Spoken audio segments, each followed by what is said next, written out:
Hello, everyone. Welcome to the Flip Side, a gyto podcast where we break down, share, and challenge flip perspectives and insights on different hot topics in education. We are back with a brand new episode this week in the studio. Wade and Chris are with me. We're here. And we've got a guest who you might be familiar with because she's been on the podcast before. The amazing Nikki Ortiz-Tatarka. Did I get it right this time? Nailed it. Well, I got it right last time. But she is back. Our spicy girl is back on the couch with me, and I am very excited about this episode. I can't wait. I think it's a needed topic that needs to be discussed frequently, more commonly amongst anyone who is involved in the educational community, which would be any community members, stakeholders, parents, caretakers, teachers, students, all of the above. Better listen up, folks. And it's about expectations for teachers. Are they realistic or are they repulsive? And we were talking about this word repulsive, and I was like, I like it. It's spicy. And here on the flip side, we like to keep it spicy. So we're going to be diving into, again, those outside expectations of educators. Is this something as an educator we can maintain and uphold, or is it something that you would not expect of anyone else? So anyways, are you ready for it? Are you ready for it? Dun, dun, dun. Let's dive in. Here we go.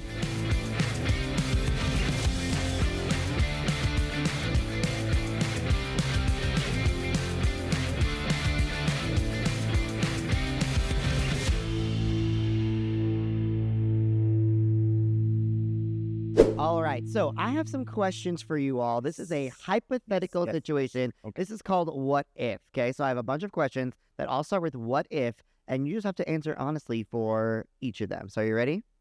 Yep. Yeah. All right, here we go. What if you could only eat one type of food for the rest of your life? What would it be? Donuts. Tacos. Pizza for me, okay? Here we go. What if you could switch lives with anyone for a day? Who would it be? The president. Taylor Swift. Taylor Swift was my answer, too. Do you know why I want to be the president? Why? Would love to know. Because I want to know if aliens are real. Oh gosh, back to the.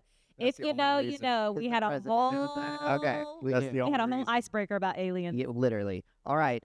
What if you could live in any time period? Which one would you choose? Oh, I know mine for sure. Did you ask this already yesterday? No. I think I dreamed about this. During the dinosaurs. Oh, we did something You said similar. which part of history would you like to be? Yeah. Oh, boy. No. Ooh. Thought I was losing my mind. Honestly, now, like, I wouldn't want to go back to all the Oh, yeah. previous. To visit. Oh, maybe? to visit? To visit. Yeah. I would want to visit. Okay, do you want me to do mine? Yeah. If you could live in any time period? Yeah. I've been to the year 3000. I was going to say, can I go into the future? Not much has changed. Yeah, I didn't say. It wasn't. There was no clarifying of the past. I mean, who wants to go in the past? But also, do I want to see the future or no? The present, the past. There, it's all. Yeah. Yeah. Okay. that's Anyways. fine. What if you could have any superpower? What would it be? Be able to eat anything I want and be shredded. Shredded. 'Cause I love to eat. I love food. Mine would be transportation because if I could get anywhere at any time. No, wouldn't even care anything about it. Just let me eat what I want all day, every day. But I want it to be like super healthy. I don't want it to like the red dye 40s and all of that to impact me. I just want to be able to eat it all. Drink And to where your body would just burn it off. am I the only one that likes food? No, I love No, I want to be able to like Oh, but y'all don't have to twitch worry. my nose or snap and just like be somewhere else. Like Oh, that would literally save me. If you could be any character from a book or movie, who would you be? Oh man. These are so hard. Well, it's what ifs. It's a Katniss Everdeen or Bella from Twilight. Oh wow. I would be Spider-Man. I was going to say Spider-Man. Yeah, I love Spider-Man. Meeting him at Disney, that was the best day of my life when he was talking to me. The Spider-Man at Disney is legit. I'm pretty sure it's Tom Holland It's literally him. I'm like, or Andrew Garfield. It's yeah, one of the for two. sure. No doubt. Let's see. What if you could have any job in the world? What would it be?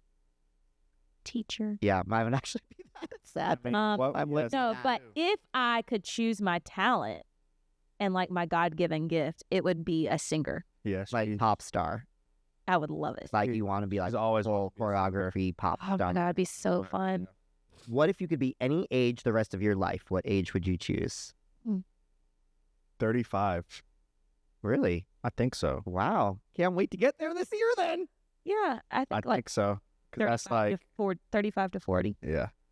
Yeah, I would say early 30s for sure, somewhere in that range. I haven't experienced anything past that yet, so you guys let me know how it is on the other side. No, All right, so that was it for my what if questions. that was so fun. There we go, love it. All right, let's get into today's episode of The Flip Side. Here we go.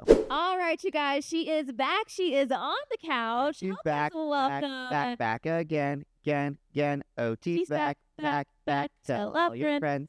Because you don't want to miss today's episode. We are so excited to dive into the standards that have been set for teachers. But before we do that, Nikki, reintroduce. If you missed our first episode, you need to check it out. It was all about how the two sides of education, which are general education teachers and the arts, and the misconceptions on both sides, Yep. and how we can kind of bridge that gap to make sure that everybody is on the same page doing the best for kids. So go back and watch that episode. But go ahead and introduce yourself to everybody. Tell them who you are, what you do, all the things. Yes. My name is Nikki Ortiz-Tatarka. I am a middle school theater teacher in Orlando, Florida. And previously, I was an elementary school teacher and an elementary theater teacher. Yes. We should call her like Jenny from the block, like Nikki from the block, because she's been around all the blocks of teaching. Like she has seen it all. She has seen it all. So today, I am very excited to talk about this topic. I think it's one that is needed. I think it's one that needs to be talked about from educators, because I feel like we hear society talking a lot about teachers. I tend to call these people the strangers of education, you know, the ones who have never spent very much time in a classroom or time at all, but they have a lot of opinions and a lot of things to say about teaching, the standards for teachers, and are they realistic expectations that society has of teachers, or are they repulsive? So I'm actually gonna turn it over to you and just kind of let you dive in with currently, what are we noticing when it comes to society's expectations of educators? And we'll just kind of see which because this episode can take 1,000. I got a lot of ideas. directions. Oh, man. So we're just gonna dive, and then we're gonna explore all paths. And I know that teachers are obviously the ones listening. Yeah. So they already have their own feelings about this, but yeah, we'll just see where it takes. So I think when it comes to the standards that we hold teachers, I think one of the biggest players in the game is social media, without a doubt. And I think She knew what was burning my pot. I was going to say. it must be But that's good. Yeah, it must exactly. be that same birthday. Literally. You have the same The birthday so twin same. reality. Yeah. I think that is a huge player in this game, because the reality is, when all of us were in school and social media was not a thing, did we really know what our teachers were doing outside of school? No idea. Probably We not. thought they lived in the school. We thought they were aliens that's- who were like, Yeah. And if you saw your teacher outside of school in the supermarket, you were first stunned and then not sure what to do. Don't know where to put my hands. Where do I look? Do I talk to them? So I think social media plays a huge part in this game, because, and I'm speaking both as a teacher and also as a parent. Yeah. Social media can be a great resource, great way for parents to connect, great way for parents to ask questions, get advice from other parents. Absolutely. I love it for that. It is also so easy for parents and society as a whole to vilify teachers for every little thing with the click of a mouse and a couple of swipes of keys on their computer. And I think that really plays such a huge part in how teachers are looked at and treated a lot of times for nothing that they are doing inside their classroom. It's who they are as a person. It's their personal life. It's the things that they do. And then add on top of that, I don't like what my kid's teacher did, so I'm going to go on Facebook and I'm going to post all about it, Yeah. and I'm going to fuel that fire. Yeah. And unfortunately, sometimes in certain school environments or parent environments, family environments, there's not other people who are willing to step up and say, we should not be talking about this. Is not the platform to be talking about this. This has gone off the rails. This started as a simple conversation of how do I handle this? And now we are drudging up all the dirt, all the bad things. And let's be real, that happens with anyone whose face is out there. Right. Yeah. Whether you are a teacher or you are someone who is, doing the work in the world. And if enough people, you can have enough people like you can have just as many who will find a way to dislike you and drag you through the mud and find all the negative. So I think social media, without a doubt, plays such a big part in this whole conversation. what do you think, like, society's perfect teacher? What do you think is the expectation that society has of an educator? When COVID happened and schools were shut down and kids were home with their parents, I think every single one of us in education was the perfect teacher because were yeah. people finally got a sense of, wow, this is what they do every day. And let's be clear. Yeah. When we were teaching online and that's not what we do every day. No. My first year, when I first moved to Florida, I was hybrid. I taught kids live in the classroom while I also taught 20 more kids live on the computer. Yeah. Chris saw it.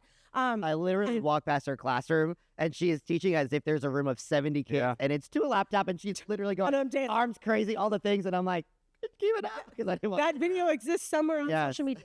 The reality is that's not really what we do, but we made it work. But I think people who are not educators, both parents themselves, families, but also other people, got a sense of, wow, there's a lot on teachers' plates. And post-COVID, I really thought, wow, there might finally be a shift in how people view educators. We're going to stop this nonsense argument of must be nice to have summer off, must be nice to get paid during the summer. That's a whole nother podcast episode. But I think that's what I thought.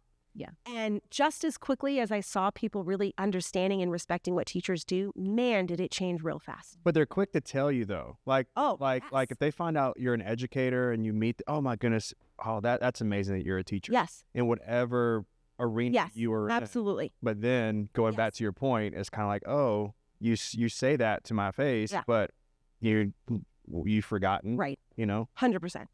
And I will say most of the people that I've ever encountered in my career are of the mentality of thank you for what you do. I mean, still to this day, it'll casually come up in conversation with the cashier or something, and they'll say, well, thank you for what you do. And thank you for what you do. I could never work with adults here,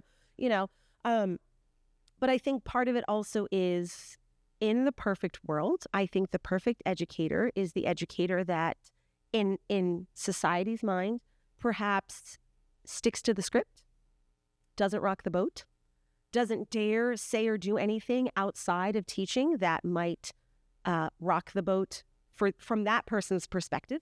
I think treats their child like they can never do any wrong, would never dare question, is there, there's something going on, this behavior isn't right. And again, I'm generalizing, but that's what a lot of people do about educators is they generalize. And I think I've noticed that really what people think the perfect teacher is whoever aligns with their ideas and their values. And, that's really, really tricky in today's world specifically. And if we talk about, because then even when you were talking, I was like, okay, looking at, are we talking about what parents' perception of a perfect teacher is or society's perception of a perfect? Because I think those are two very, very, very different things. And, even looking at what the news, and of course the news is always going to pull up things that are controversial and things that are going to get big headlines and things that are going to be clickbait. Teacher starts OnlyFans. Yes.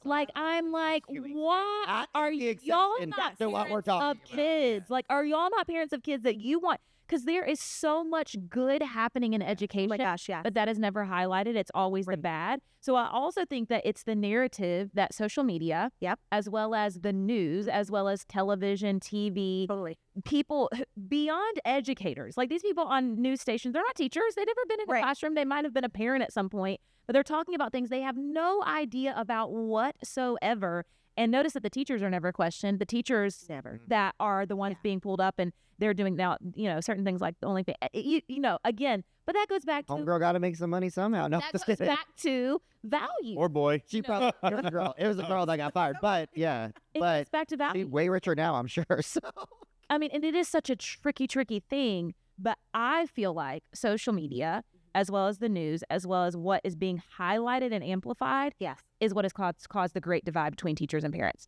Because not only our world through politics is just becoming more divided. Yeah, I think that's a lot of, and as like even when we started this topic today, it's very, I don't know for you guys, but for me, it's very hard to conceptualize what does society think, because I am a teacher, and it's very hard to, but this is what the parents think. But to your point, I think politics and whatever narrative they're trying to spin or whatever platform they're trying to push or bill or whatever, that seeps into the parents, to the community, depending on where you live. And I feel like that's a lot of the standard of what is put on teachers of, oh, I'm so-and-so, this is what they're telling me I should do. And so my teacher's not doing this, or they are doing that. I mean, so it's a lot. It's a lot on teachers. I also think that, oh, go ahead. No, you're good. Yeah. I also think that parents, society often confuse a teacher's professional life and personal life and grade them. Because you could be the most incredible teacher with the most incredible results, killing it every day for your classroom, and it's something in your personal life that then is the problem that then negates everything you've accomplished as an educator. Now, I'm not talking about controversial things that are like just inappropriate things, but something that line, where is that line for teachers? Like, let's just start there. Where should the line be for teachers? Because I've seen many teachers, let's say they got engaged, okay? So, or they had a wedding. So now they're showing pictures of their wedding. Or I've seen many teachers that they are doing a gender reveal with their students, or they're doing something there. If I did that in my classroom, I would be eaten apart, just because it's not the norm of what people would expect. So if I said, oh, me and my partner did this, or or I'm having a baby and this is this, if I had done that in a classroom, oh gosh, I would have been on the news probably, literally. But these things happen every day on TikTok. They get all these views, all these shares. So where is that line of personal, or is it just because, oh, it doesn't agree with what you think? Going back to what we were saying. I mean, I know I'm going to make some people mad. No, do it. Like it's do it. I mean, if you're going with what aligns with what I believe, heck yes, do it. You absolutely should. But the reality is, I couldn't. You couldn't. So in that case, and I'm not usually an all or nothing person. In this case, it's all or nothing. You can't have this double standard. Free. I'll give a less controversial, well, actually, it might be equally controversial. Disney versus Universal. If I'm a Disney adult and you hate Disney, how could you? But if you hate Disney and then you find out Miss T spends her weekends at Disney, that's disgusting. I don't want to see that. She shouldn't share that with her kids. What does it matter? If that doesn't directly impact how I educate your child, if social media didn't exist and you never knew about it, what does it matter? But social media does exist, and we have these teachers that do these things. They share their pictures, they do, reveals, they have bridal showers in their classroom, and I go, okay, it has to be then all or nothing. And that's my take. And I know people will disagree, and that's what makes the world go around. But we can't have that, because take that same scenario of I have certain rules for certain people, and now let me apply it to my students as a teacher. I guarantee you that would not be okay. So I think if we're going to say it's okay for some and not okay for others, then we just make the blanket statement. We don't do things like that. But I also think it's depending, going back to what I was saying, like it's depending on the community of where you live, region where you live, city, state, whatever. It's whatever those politicians or laws, whatever it is. Like, I mean, you probably could do that somewhere. But where you live, no, you couldn't do Which that. is sad, And But it is very sad. down to, for me, it's a humanity issue. Yes. It's a humanity issue because humanity always, and I'm not pocketing all of us together. I'm just saying collectively, look at our world. I mean, come on, just look at our collectively. Polarized. Humanity assumes the worst immediately. Assumes the worst immediately versus as parents, I think we really have to check ourselves, because honestly, if you are not a parent in that person's classroom, what is it any of your business to begin with? Okay? Like, what if you are not directly impacted by that teacher? Goodbye. Go find another hobby. Go find somebody else's business to get all up in. You don't have a relationship with that teacher. You don't have You don't know that teacher. You don't know what's happening. Journey. And so then it becomes a parent issue if we're boiling down to it. First of all, it's a humanity issue. I think as teachers, we just have to, who cares? Yes. Like, you have to let it go. Right? I'm worried about the parents in my classroom. And as a parent in a classroom, I think the number one thing, and it goes both ways for the teacher too, always assume the best first. The best of intentions first, right? If I see Chris and let's just talk about it like it is. If I see Chris who gets married to a man and he decides to put a picture in his classroom of him and his partner, as a parent, I have to say, to your point, does this impact how he's educating my child? Right? Now, if it does not, then I have to assume the best that Chris is keeping his personal life personal to in his personal area. That's not necessarily being brought into the classroom. I have to assume the best in As a professional. Like, As that a is, we are professional, professionals that's in the it. field. That's Yes, it. correct. And so, I think so much of this is, and it's so hard. And it's the way this world is set up. I mean, this world is just a very tough place. And the older I get, my anxiety becomes worse because I know more and I recognize more and I have more wisdom. And I honestly think I would rather go back to being 20 where you don't know anything. And it's like, just a life is good, But I think so much of it is, again, it's such a humanity issue. Yeah. That then trickles into parents because they're being fed these stories about teachers and they automatically assume, well, these are all No, stop lumping teachers together. Right. Like, first of all, let the teacher be an individual human. And again, judge that teacher based on how they're impacting your students' educational journey. Yes, I agree. Yeah, I know it's shifting towards like a social media conversation, but there was a time at one point, this wasn't parents, this wasn't even people in my school, this wasn't even people in my community, and they were questioning the people I follow on Instagram. Yep. The friends that I follow there. So if someone had a shirtless picture and I followed them, that was an issue. That was their little thing. But yet, the standard, if it was female, would be the different. Or if Wade was like following all these girls in bikinis, if he was single and all these things, it probably wouldn't have been an issue with that because now people that I know, that I'm friends with, that's what they choose as their. I'm not going to go and post a shirtless picture as my thing, like in a Speedo. Like, I'm not doing that ever. Like, that is not my vibe. But that is what they chose to do. And yes, I'm friends with them. So I'm not going to. So they're going through people I follow and questioning, why do they follow this person? Why do they follow this one? They're in education. This is my personal Instagram, right? Or even when I was sharing teaching things, it's not for students, right? It's for adults and things like that. Now, why don't they invest all of that time that they have on their hands into volunteering in your classroom? Literally. So I at least like the photos or something, so I guess I'm engaged. I don't know. I thought of this when you said it, but now I'm really thinking it. The famous Hope King once said, if you got time to lurk, you got time to work. Yes. And I'm sorry, if you're lurking on social media. They're bringing no good to anything. Yes. Like, take Now, that time and go. now Good. on the flip side of that, And the spicy couch. as a millennial administrator, okay, Yes. Being an administrator as a millennial, I literally first, before even an interview, I would search the people we were interviewing on social media. I would search them on the web. I think that's what everybody Here does. now, now this never happened, thank goodness, but if there was someone, let's say Nikki Ortiz-Tatarka comes through, and I go to this page, I search it, and there's all these pictures of Nikki out, taking shots at a bar. This is not her character at all, so just Or maybe it is. Yeah, or maybe it is, and we don't know. She's good at hiding it. Yeah, she's a drama teacher, so you never know. But if all these things were happening, I would immediately be like, hard no. Yeah. She could have come in and killed that interview. Yeah. I already have done, and I did that for almost anyone we interviewed.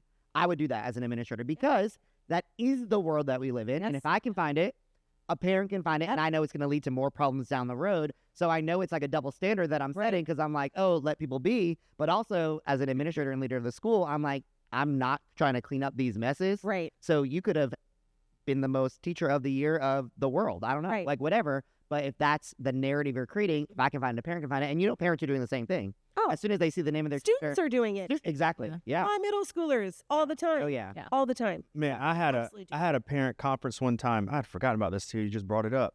My Facebook profile picture was of when we went as a school, remember, and did the axe throwing thing. Yes. And I was teaching at a new school, and that was still my profile picture, but I was holding the axe at the thing like this because I got a bullseye, and I was smiling. And the parent walks in, and she goes, I cannot believe that you have this axe, and look at your face. I'm like, what in the world? And so it's just something as crazy as that. And I said, this is axe throwing. I got a bullseye, and I'm smiling. Sorry if my smile creeped you out. It wasn't your Speedo pics or anything like that. I was like, what in the world? And I'll never forget it. What's up, everyone? It's Chris. Thank you so much for listening to part 1 of this episode of The Flip Side. To continue the conversation, be sure to tune in next week for part 2 of this episode. Until then, we'll catch you on The Flip Side.